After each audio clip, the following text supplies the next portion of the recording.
Ok, empezó la grabación. Voy a compartir mi pantalla. Y bueno, es un tema que yo siento que nos va a tomar dos partes. Em, Quizás con una sola va a ser insuficiente porque la ley de Dios es un concepto bastante amplio. Ahí puedo ver en cámara Luz Helena. Luz Helena, porfa, me confirma si estoy presentando. Perfecto, listo. Y voy a cerrar esta cámara para poder pues, ver mejor mi pantalla. Cualquier cosa me escribes a WhatsApp si hay un tipo de inconveniente. Listo. Perfecto.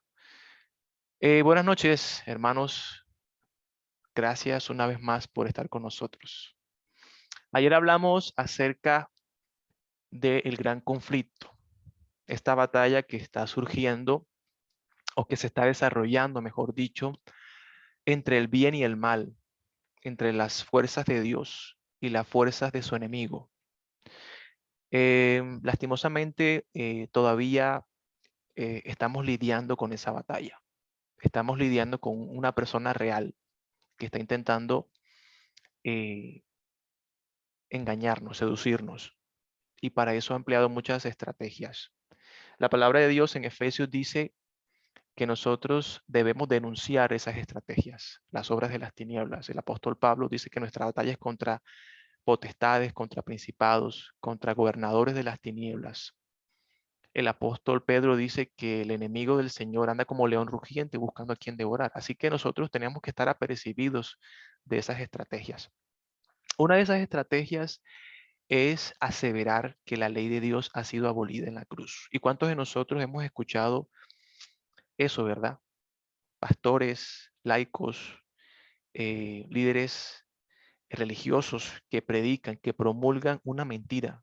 Es una mentira que la ley de Dios ha sido clavada en la cruz, que la ley de Dios es un instrumento de opresión, que la ley de Dios em, era para los judíos, que nosotros no estamos obligados o Dios no espera que nosotros guardemos sus mandamientos. Vamos a demostrar con la Biblia que eso no es cierto. Y quiero hacer una aclaración.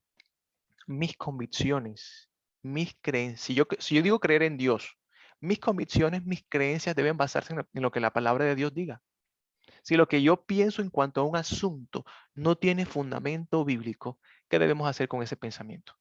Desecharlo. Si, por ejemplo, yo creo que mi abuelo que murió hace 15 años está en el cielo y la palabra de Dios dice lo contrario, ¿qué debo hacer con ese pensamiento? Desecharlo y aceptar lo que la palabra de Dios me enseña. Es simple, pero a la vez es duro, es complicado renunciar a mis percepciones que he sostenido por 30, 40 años y aceptar lo que la palabra de Dios me está diciendo.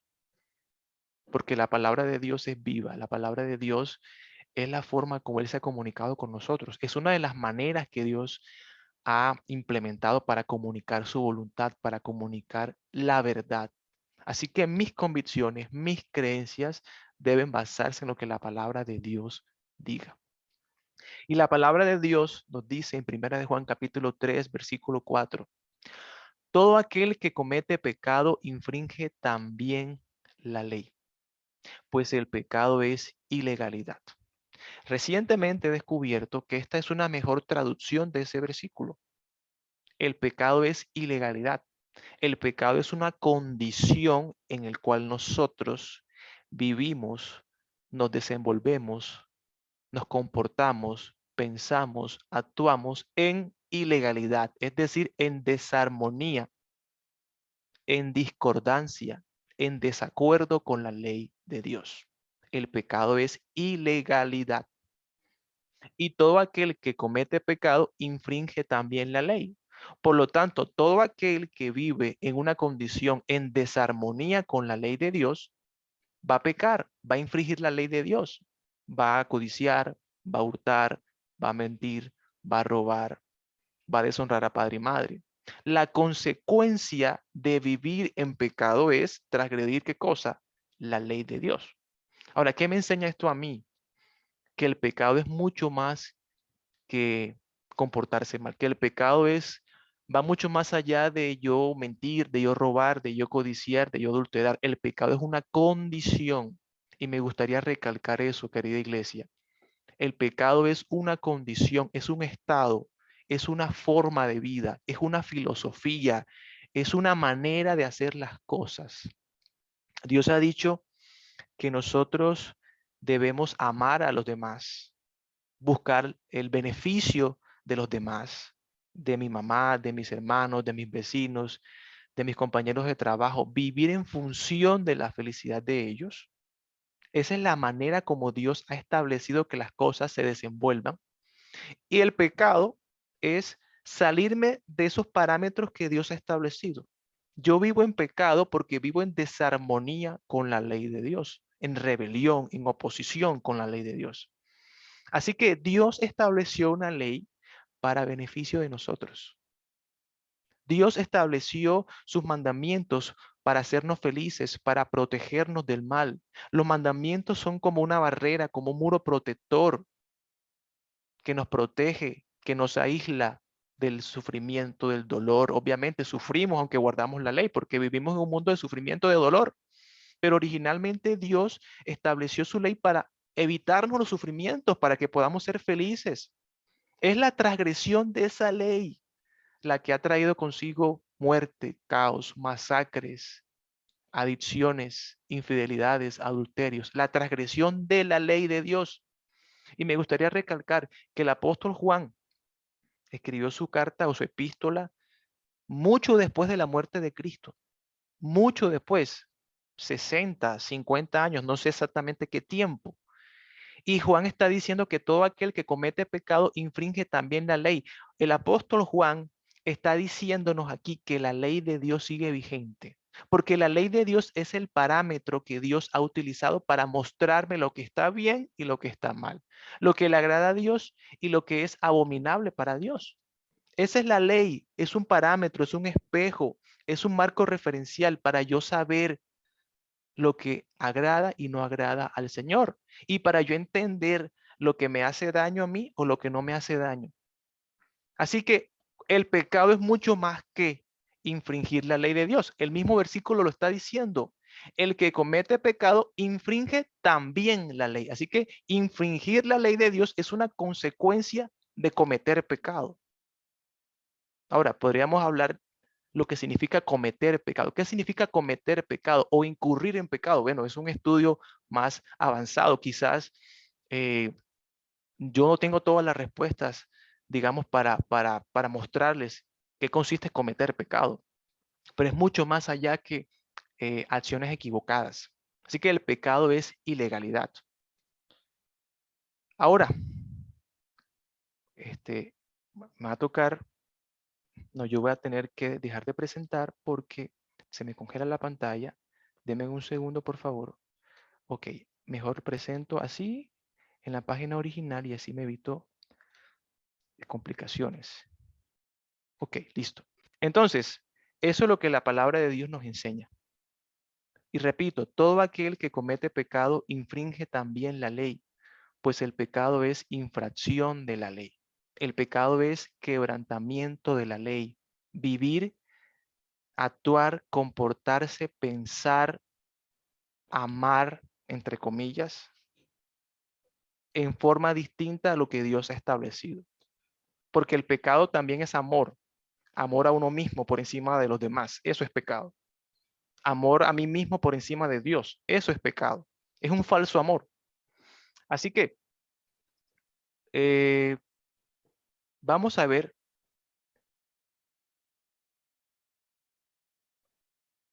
todo aquel que comete pecado infringe también la ley.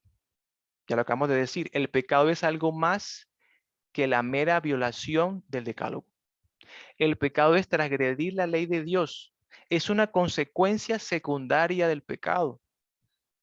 Por lo tanto, nosotros pecamos, nos equivocamos, fallamos porque somos pecadores y no somos pecadores porque pecamos. Repito, pecamos porque somos pecadores y no somos pecadores porque pecamos. Lo que hacemos mal es consecuencia de quiénes somos nosotros.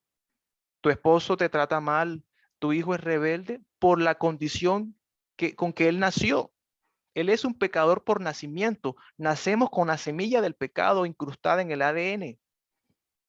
No es cierto que nosotros nacemos buenos y la sociedad nos corrompe. Sí, la sociedad nos corrompe, pero ya nosotros nacemos con la semilla del pecado. Entonces, como nacemos con la semilla, como hace parte del ADN de nosotros, de nuestro carácter, de nuestra mente, pecamos, nos equivocamos, somos egoístas, ofendemos a Dios. Así que el pecado es ilegalidad, una condición, un estado en la cual nosotros nos desenvolvemos en desarmonía con la ley de Dios. Quien vive en pecado vive en constante conflicto con los estatutos divinos. Por naturaleza, hermanos, somos incompatibles con la ley de Dios. Por naturaleza, yo no puedo guardar los mandamientos divinos, porque mi condición pecaminosa me lo impide. Nosotros y la ley de Dios somos como el agua y el aceite. Yo pregunto algo, ¿será que el agua y el aceite se pueden mezclar? No se pueden mezclar, no hay miscibilidad, no hay una mezcla perfecta, homogénea, es una mezcla heterogénea. ¿Por qué? Porque el agua es una sustancia polar, la estructura química del agua me dice eso, y el aceite es una sustancia no polar. Y por esa razón no puede haber mezcla. Igual nosotros con la ley de Dios, yo no puedo vivir por mis propias fuerzas en armonía con la ley de Dios. Somos como el agua y el aceite. Ahora dice la palabra del Señor, Romanos capítulo 8, dice, por cuanto la inclinación de la carne es enemistad contra Dios. Es decir, la tendencia natural de mi mente, de mi corazón, es ir en contra de Dios. Es hacerle la guerra a Dios. Esa es la inclinación natural del ser humano, porque no se sujeta a la ley de Dios ni tampoco puede. La tendencia, la naturaleza pecaminosa del ser humano no puede sujetarse a la ley de Dios. Si esto es así, ¿cuál es la solución para dejar de pecar? Si tú quieres dejar de pecar, si tú quieres reformar tu vida, cuál es la solución o el camino o la estrategia que tú debes tomar? Esforzarte, proponerte dejar de pecar, sí. El esfuerzo humano, el área humana tiene una esfera, tiene parte en este asunto, pero yo por mis propias fuerzas nunca voy a poder guardar la ley de Dios perfectamente.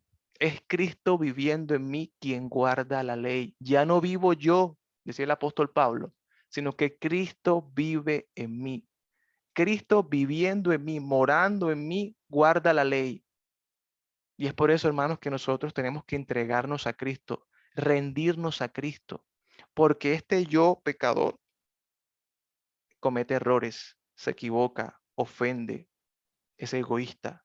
Pero si yo quiero vivir una vida que le agrade al Señor, debo permitir que Cristo viva en mi ser, en mi carne, en mi corazón, en mi mente.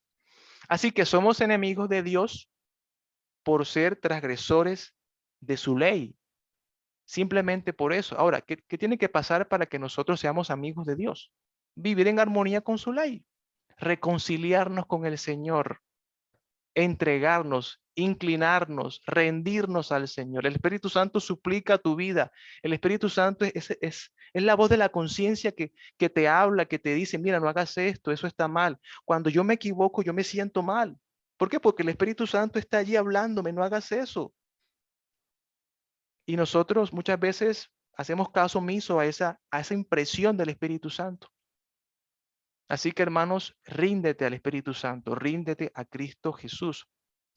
Y la pregunta es, ¿cuántos de nosotros hemos heredado, hemos recibido esa condición pecaminosa? ¿Cuántos de nosotros? ¿Será que habrá algún ser humano que se salve? No, dice la palabra del Señor, por cuanto todos pecaron y están destituidos de la gloria de Dios. Todos hemos pecado. Desde el líder religioso que aparentemente es más santo hasta el ladrón más vil, todos han pecado. El pastor de la iglesia ha pecado, el anciano de la iglesia ha pecado, tu hijo recién nacido es un pecador. Quizá no tenga conciencia de lo que es el pecado, pero ya lleva la semilla del pecado en sí. Y es por eso que el apóstol Pedro dice en 1 de Pedro 1:18, sabiendo que fuisteis rescatados de vuestra vana manera de vivir. Es que el pecado es una vana manera de vivir, es una forma de hacer las cosas en contraposición a la voluntad de Dios. Dice, la cual recibisteis de vuestros padres. Es que yo soy pecador porque mis padres son pecadores. Y mis padres son pecadores porque mis abuelos, tanto maternos como paternos, son pecadores. Y mis abuelos son pecadores porque mis bisabuelos son pecadores. Y esta cadena llega hasta dónde o hasta quién? Hasta Adán. Adán pecó, su naturaleza se degradó, se contaminó y él transmitió ese gen pecador a su posteridad, a su descendencia. Por tal motivo, yo soy pecador desde el mismo momento en que mi madre me concibió en su vientre. Allí soy un ser pecador. No es cierto que yo adquiero esa condición a medida que yo voy creciendo. Por supuesto, las malas influencias, las malas compañías, la educación de tu familia, el contexto cultural influyen, pero ya tú eres un pecador porque tú recibes esa condición de tus padres. Y es por eso, hermanos, que la educación de los hijos es muy importante. La disciplina en los primeros años de vida. ¿Por qué? Porque si tú dejas que tu hijo haga las cosas naturalmente, la tendencia de tu hijo va a ser hacia lo malo. Si tú a un niño le pones a elegir, y voy a hablar en términos generales, no voy a ser absolutista, en términos generales, si tú a un niño le pones a elegir entre un dulce, entre un vaso de leche y una fruta, ¿qué te va a elegir el niño? Probablemente te va a elegir el dulce porque esa es la tendencia de nosotros, buscar elegir las cosas que nos van a hacer daño. Si en una iglesia cristiana hay 3 chicas solteras y yo estoy soltero, por ejemplo, hay una muchacha que me conviene porque es espiritual, porque es bonita, porque es inteligente, es la chica perfecta, pero a mí no me gusta. Me gusta es la que menos me conviene. Y es por eso, hermanos, que tantos matrimonios han fracasado, porque se dejan llevar por las tendencias naturales, porque escogen ellos. Si elijo yo, siempre me voy a equivocar. Y yo me he equivocado muchas veces, hermanos. He cometido errores porque elegí yo. Y es por eso, hermanos, que entendemos que cada vez que oremos, Señor, que se haga tu voluntad, porque Dios conoce el fin desde el principio, porque Dios es sabio. Hace un mes atrás yo le oraba al Señor, Señor, por favor, contéstame esta oración. Y oraba, y hoy doy gracias a Dios porque el Señor no me contestó esa oración. Hoy entiendo, gracias. Hoy es al contrario, gracias Señor porque no contestaste mi oración. ¿Por qué? Porque en ese momento estaba eligiendo yo. Era una emoción, era un sentimiento momentáneo, vano, pasajero. Entonces nosotros somos así por naturaleza. Elegimos siempre lo que nos va a hacer daño. ¿Cómo nos alimentamos nosotros? ¿Qué estamos comiendo? ¿Será que nos gusta comer naturalmente frutas, verduras, que es lo que necesitamos, los minerales? ¿O nos gusta comer comidas que realmente no aportan nada al organismo? Nos enferma. O sea, uno paga por enfermarse realmente. Uno sale a comer un sábado de noche y muchas veces la comida que hay en la calle, mucha grasa, eh, comida que no te aporta nada, que no nos aporta nada. Y yo he incurrido en eso, de comer, de comer, de comer, y al día siguiente me levanto con una acidez, me levanto mal geniado. Claro, la sangre está contaminada de tantas cosas que le metemos mucha sal, mucha grasa. ¿Por qué? Porque yo estoy eligiendo mi alimentación en base a lo que yo quiero, en base a lo que yo creo, lo que yo pienso que me conviene. Y Dios sabe lo que te conviene a ti. Así que si te quieres casar, yo no sé si hay solteros aquí o solteras, te quieres casar, Señor, escoge tú por mí, o por lo menos dame sabiduría para yo elegir bien, para no equivocarme. Dame inteligencia. Señor, ilumina mi mente, aclara mis pensamientos, por favor, muéstrame las cosas.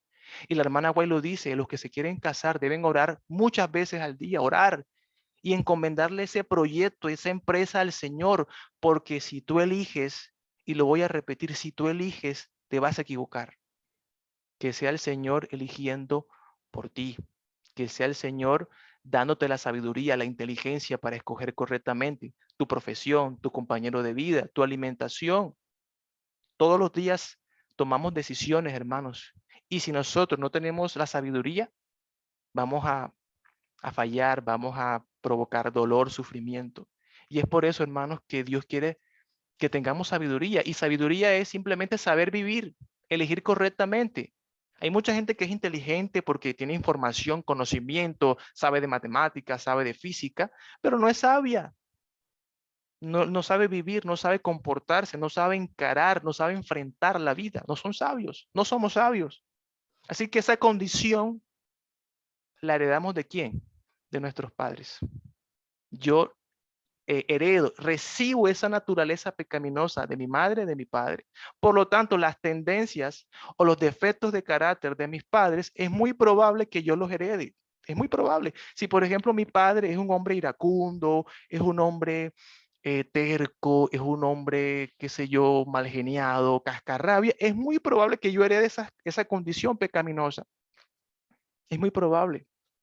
Así que si tú no quieres cambiar por ti mismo, por lo menos cambia por tus hijos, porque tus hijos van a heredar esa condición terrible, desesperada de pecado.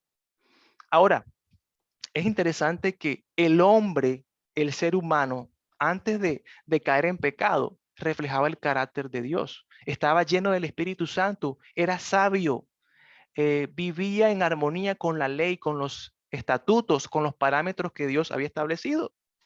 La ley de Dios hacía parte de su ADN y como consecuencia guardaba los mandamientos del Señor. Es por eso que en Génesis no hay un mandamiento que Dios le haya dado a Adán y Eva, guarden el sábado. No, porque ellos por naturaleza iban a obedecer la ley de Dios. Dios santifica el día de reposo, lo bendice y ellos iban a guardar ese día, lo iban a apartar para el Señor, porque la ley de Dios hacía parte de su ADN, de su estructura, de su corazón, de su mente, de su cerebro. La ley de Dios está en sus células. Y la palabra del Señor dice, hagamos al hombre a nuestra imagen y conforme a qué? A nuestra semejanza. Nosotros nos parecíamos a Dios en algún sentido, fisiológicamente, no, fisonómicamente. La hermana Guay lo dice, no recuerdo la palabra exacta, la forma. Nos parecemos a Dios.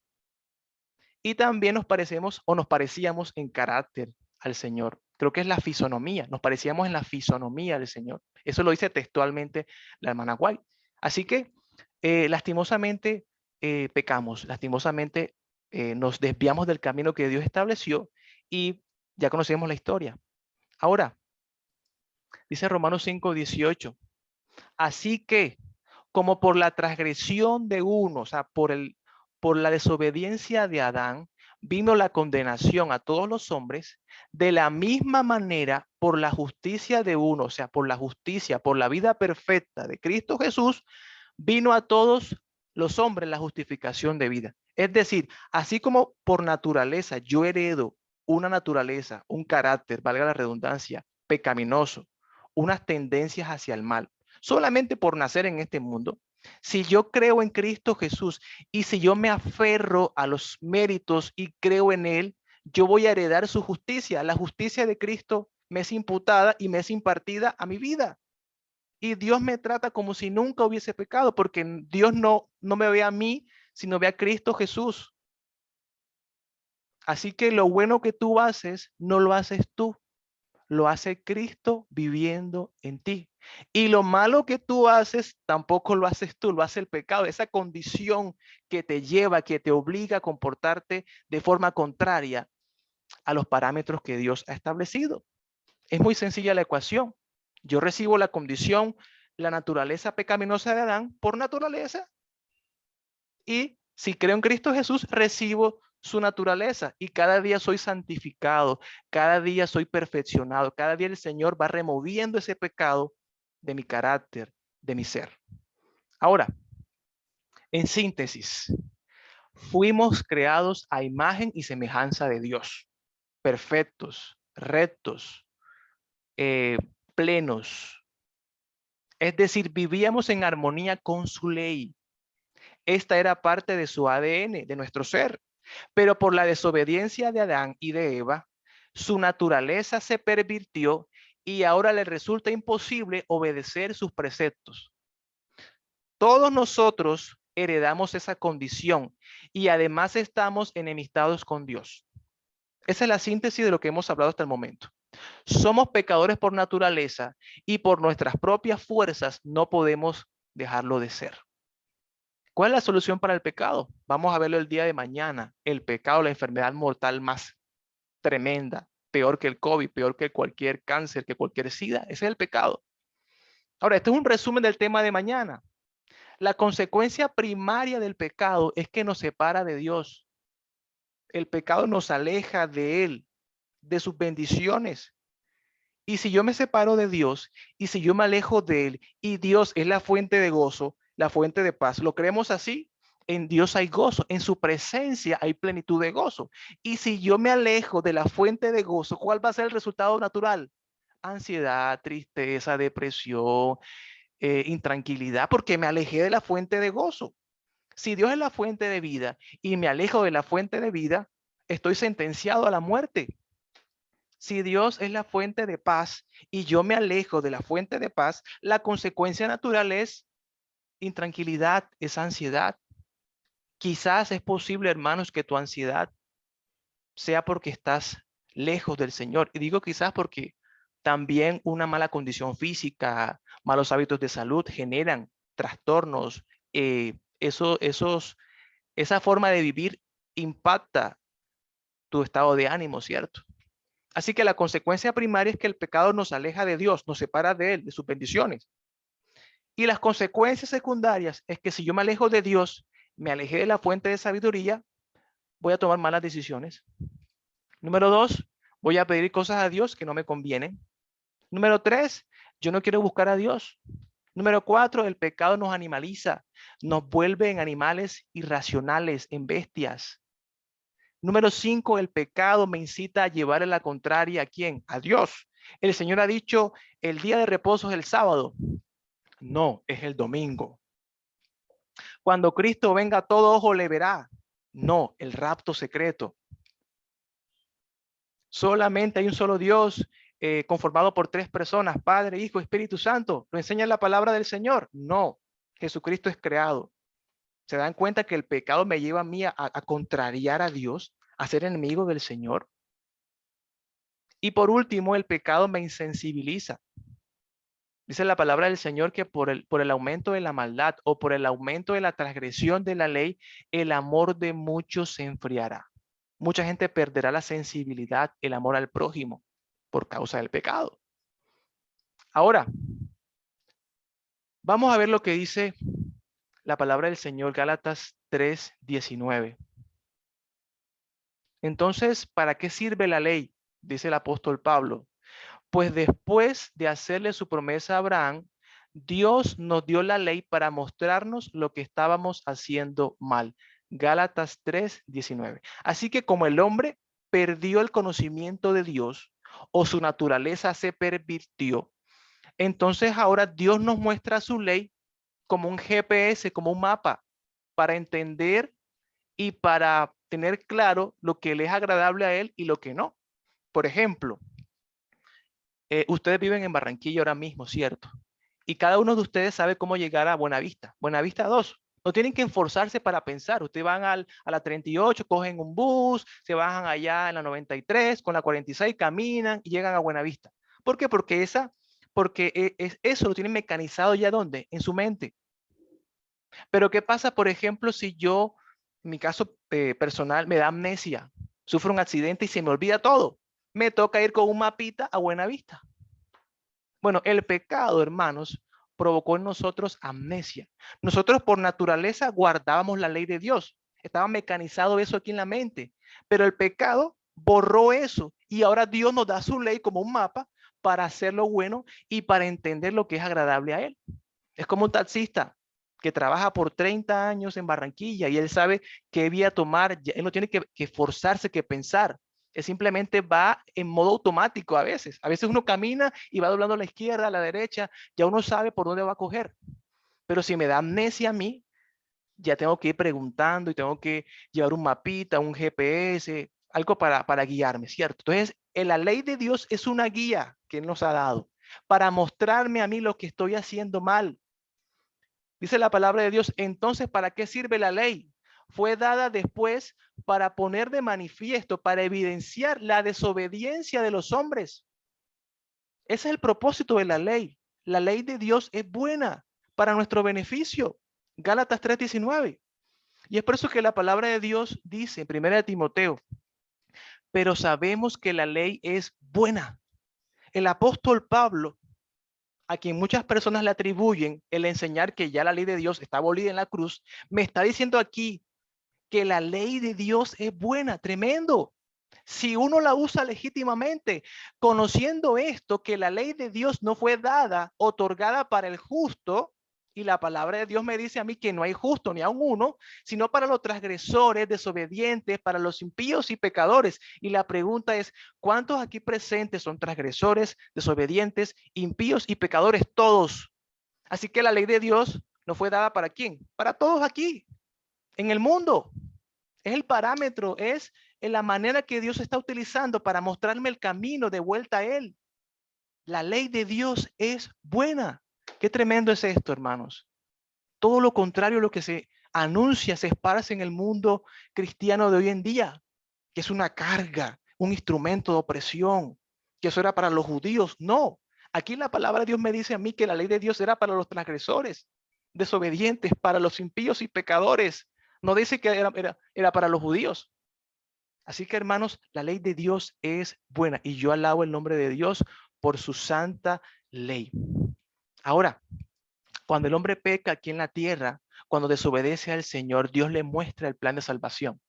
¿Y va a enviar a quién? A Cristo Jesús a morir por cada uno de nosotros. Lo encontramos en Génesis capítulo 3, versículo 15. La simiente de la mujer, Cristo Jesús, aplastaría la cabeza a quién? A Satanás. Así que el propósito de la venida de Cristo, hermanos, era revertir lo que el pecado había causado. Así que si el pecado a mí me puso en desarmonía con la ley de Dios, Cristo Jesús o su propósito conmigo es volvernos a colocar en armonía con la ley de Dios. Es tan sencillo. Vino para deshacer, para reiniciar, para anular lo que el enemigo había hecho con nosotros, para mostrarnos quién es Dios, para que tengamos una idea de la bondad, de los atributos, de las virtudes de Dios. Y es por eso, hermanos, que la promesa del nuevo pacto en Ezequiel capítulo 36, versículos 26 y 27, dice, en el nuevo pacto, hermanos, Cristo no nos exime de guardar su ley. Todo lo contrario, nos capacita para vivir de acuerdo a sus preceptos. Y os daré corazón nuevo y pondré un espíritu nuevo dentro de vosotros y quitaré de vuestra carne el corazón de piedra y os daré un corazón de carne y pondré dentro de vosotros mi espíritu, el espíritu del Señor, el carácter del Señor. Y la consecuencia de recibir el Espíritu Santo del Señor es, y haré que andéis en mis mandamientos y guardéis mis derechos y los pongáis por obra. Así que tú recibes el Espíritu Santo del Señor para guardar su ley. Tú y yo recibimos el Espíritu Santo para que nos capacite o nos habilite para guardar su santa ley. Es así de sencillo. Pero ¿qué hace el enemigo del Señor? No, tú recibes el Espíritu Santo y ahora la ley de Dios está abolida. Pero el profeta Ezequiel me está diciendo a mí que Dios me da su Espíritu Santo para poder ser fiel, para habilitarme, para darme la capacidad de guardar su santa ley. A pesar de estas evidencias, hermanos, muchas personas siguen diciendo que, por ejemplo, que la ley de Dios entró en vigencia a partir de Éxodo 20. Y la pregunta es, ¿enseña la Biblia esto? La palabra de Dios me enseña a mí que su ley entró en vigencia en Éxodo capítulo 20. Bueno, mañana vamos a hablar de la segunda parte. ¿Qué enseñan las escrituras en cuanto a cuándo y cómo entró en vigencia la ley de Dios? ¿Cuándo Dios hizo pública la revelación de su voluntad, tal cual se evidencia en su santa ley? No te puedes perder el tema de mañana, hermanos. Y recuerda, tú recibes el Espíritu Santo para guardar la ley de Dios. Y me gustaría enfatizar eso. Dios me cambia el corazón, pone su espíritu en mi corazón, quita el corazón de piedra, coloca el corazón de carne y hace que yo ande en sus mandamientos. Y es por eso que la palabra de Dios me dice a mí que al final del tiempo el dragón, su enemigo, va a hacerle la guerra a quienes, a los que guardan los mandamientos de Dios, a los que han recibido un corazón nuevo. Así que si tú no has recibido corazón nuevo, hermanos, no tiene por qué preocuparte de la ida del dragón, porque el objetivo militar del dragón es perseguir, atacar a aquellos quienes han recibido un corazón nuevo, un espíritu del Señor que habita en su corazón. Vamos a orar, vamos a pedirle al Señor que pueda cambiar el corazón, que pueda transformar nuestra mente y colocar su ley en nuestro ADN. Oremos. Gracias, oh Señor, por este día que nos das, por tus bendiciones. Te pedimos, Padre, que puedas cambiarnos el corazón, cambiarnos el chip sucio, contaminado que tenemos. Por favor, Padre, acompáñanos en esta noche. Danos el deseo, la motivación de poder venir mañana aquí, conectarnos otra vez y poder aprender y escudriñar las verdades, Señor, que están reveladas en tu santa palabra. En Cristo Jesús te lo pedimos todo. Amén.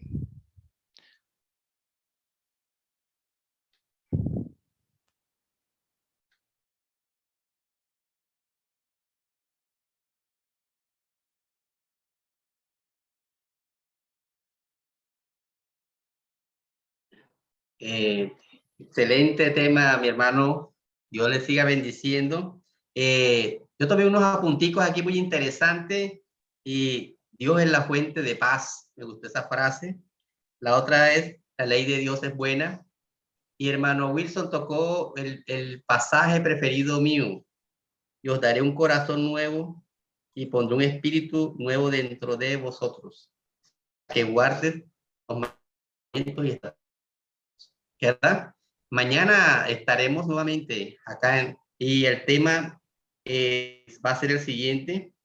El universalismo y la doctrina de la salvación. O el hermano va a terminar de concluir este tema primero. Ok, bueno, entonces el hermano termina este tema y nuevamente... Vamos a tratar de explicar algunos versículos que aparentemente enseñan que la ley de Dios ha sido abolida. Perfecto, Y perfecto, mi hermano. vamos a ver cómo sostener con la Biblia más evidencias a favor de la inmutabilidad de su santa ley.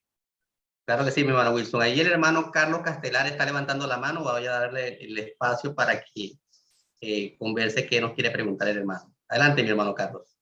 Bueno, sí, hermano, quería preguntarle lo siguiente.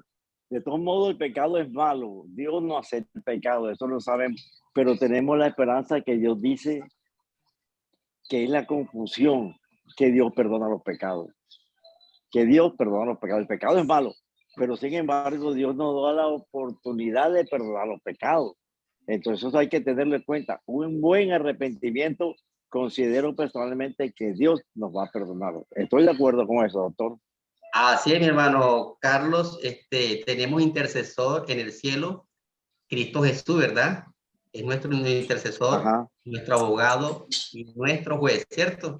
¿Cierto? La salvación está ahí, Sí. ¿cierto? Simplemente que habrán unos que no la querrán, ¿cierto? Pero Cristo Dice, está ahí.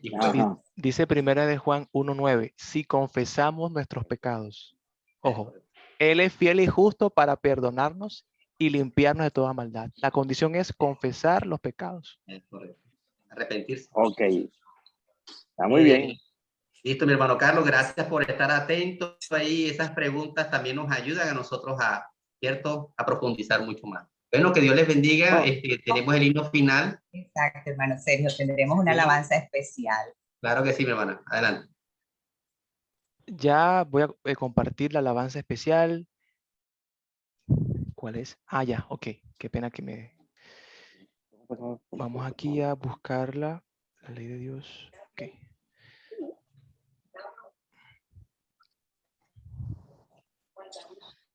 Yo estoy... Papi, ven, este me cae, papá. Yo no quiero que tú te me caigas más, papá. Yo estoy para acá, papá, ven con él. Ven, yo para acá, papi, con papá. Me invita a bodita, o bollito, bollito. Mira, cayó, tiene la papa. Allá está afuera. Padre.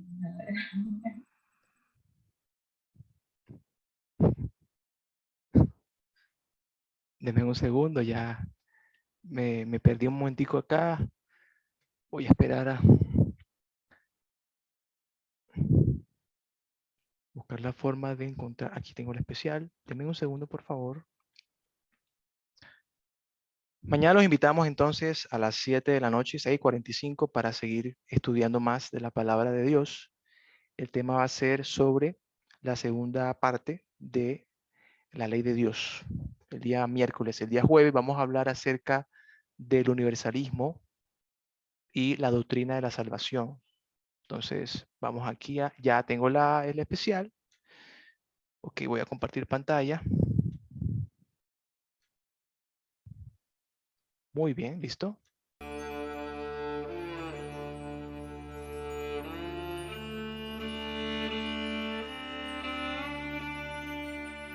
La ley es buena, la ley de amor, está escrita por el dedo de Dios. La ley es justa y vida, está escrita por el dedo de Dios. Seguiré sus mandamientos, obedezco solo a Él. Sus mandatos son delicia. En la piedra la escribió, en la piedra la escribió. La ley es santa y pura, está escrita por el dedo de Dios. La ley es fiel y por siempre, está escrita por el dedo de Dios. Seguiré sus mandamientos, obedezco solo a Él. Sus mandatos son delicia. En la piedra la escribió, en la piedra la escribió. Llegó el fuego, también las aguas, y trajo el juicio de un santo Dios, pero en su bondad a su Hijo envió, nos trajo el perdón, con su sangre amó, lo amo yo, seguiré sus mandamientos, obedezco solo a Él. Sus mandatos son delicia. En la piedra la escribió. Oh, seguiré sus mandamientos, obedezco solo a Él. Sus mandatos son delicia. En la piedra la escribió, en la piedra la escribió,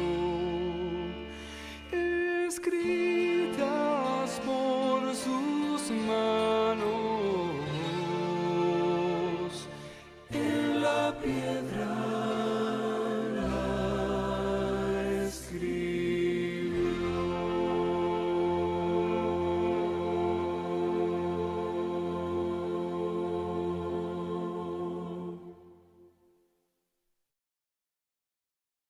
En la piedra Dios escribió su santa ley.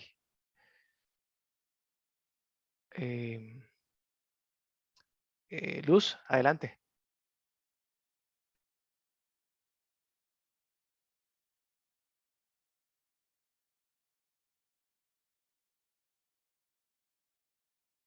Ahora sí, dale, desmuteate. Hermano Sergio, quisiera que al cerrar, pues, tuviésemos una oración especial por la familia Tovar y el caso de nuestra hermana Senia, si es tan amable, hermano Sergio, nos dirige. Claro que sí. Familia Tovar y nuestra hermana Senia. Sí, claro que sí. Vamos a orar. Oremos, bendito Dios que estás en los cielos. Te damos gracias, mi Señor, porque estos hermosos temas, Señor, nos animan, nos ayudan, Señor, nos dan mayor entendimiento, alimento sólido para nuestro crecimiento espiritual.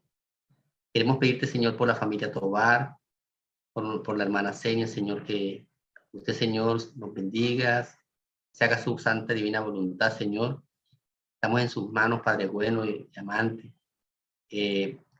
Sus designios son mejores que los nuestros, Padre. Así que colocamos toda esa situación en sus manos, amado mío. Y gracias también te damos, Señor, por las visitas presentes, Señor, nuestros amigos, nuestros hermanos, la sabiduría que también le ha dado al predicador. Señor, muchísimas gracias en los méritos santos, sagrado de nuestro Señor Jesucristo. Amén y amén.